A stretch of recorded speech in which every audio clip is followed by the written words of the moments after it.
On parle de projets tous les jours. Projet de loi, projet professionnel, projet de développement, projet de fin d'études.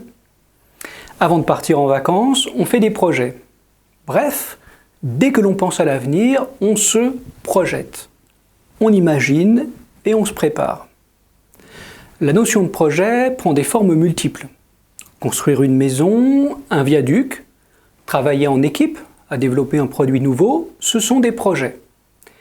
Et il ne faut pas oublier qu'un projet n'est pas forcément matériel. Par exemple, organiser un mariage, c'est aussi un projet.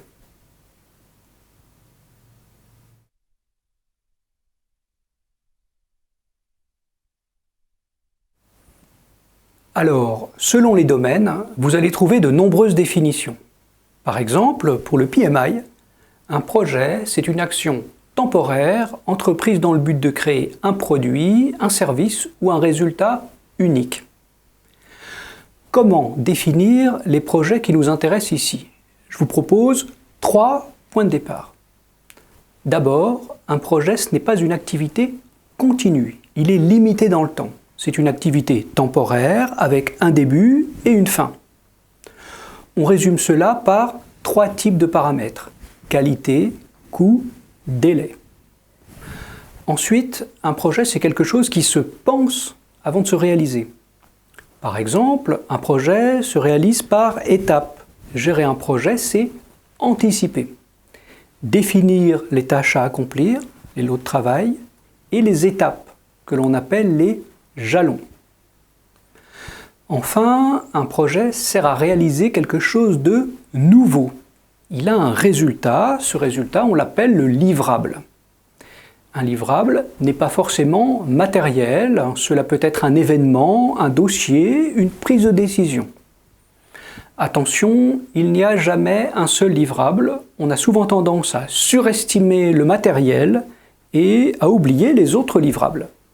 Par exemple, développer une application informatique et oublier que le vrai défi, c'est de former les personnes qui vont l'utiliser au quotidien.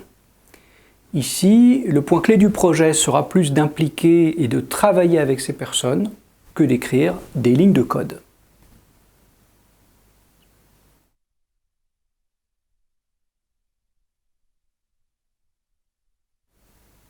Vous souhaitez gérer un projet?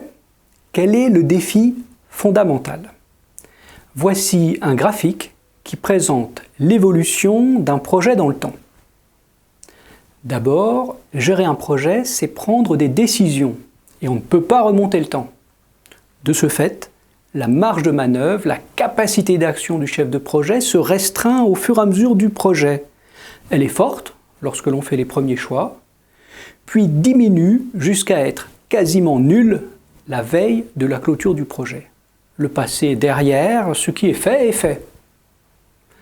Parallèlement, en début de projet, on a peu d'informations, peu de connaissances du projet. Et c'est en avançant que l'on découvre les difficultés et leurs solutions. Au fil du temps, votre connaissance du projet se développe. Voilà, c'est le paradoxe de la gestion de projet. Pour résumer, au début, vous avez beaucoup de marge de manœuvre, une grande capacité d'agir, de faire des choix, mais vous n'avez pas les connaissances pour cela. En fin de projet, vous saurez probablement ce qu'il aurait fallu faire, mais ce sera trop tard. Voilà, c'est le paradoxe qu'il vous faut affronter. Ce paradoxe résume l'utilité de tous les outils, toutes les démarches de gestion de projet. Le but du management de projet est d'acquérir rapidement de la connaissance pour faire les bons choix.